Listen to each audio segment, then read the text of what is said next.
الفينيقيين هذو تاع الفرنسيس رانا عايشين حتى شوف المدن اللي خلات فرنسا والمدن اللي بناتها الجزائر المستقله. كاش ما عندنا بنينا مدينه تستاهل هذا الاسم، قاعدين في اللوجمون سوسيال يديروه مع لوطوروت يديروه في الاخر. يعني الجهل اللي يسكن عقل النخبه تاعنا الحاكمه هو اللي نصيبوه في المرافق، في الاسلوب البنيان.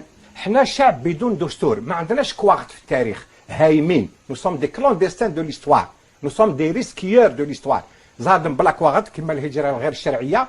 حنا عباره على هجره غير شرعيه في التاريخ. هل لدينا مشروع مجتمع؟ لا. انا نشوف بلي كاين جمهور يفكر بنفس الطريقه، يحلم بنفس المستقبل، ان تكون جزائر كبيره، جزائر عظيمه. انا انتظر، ماشي لي شخصي انا، وربما ما نشوفهاش انا اتحدث، اتوجه للشباب الجزائري، للناس هذو، ما هذه الجمهوريه الفكريه اللي تتاسس. علاش الجزائر ما توصلش؟ هذه الجزائر من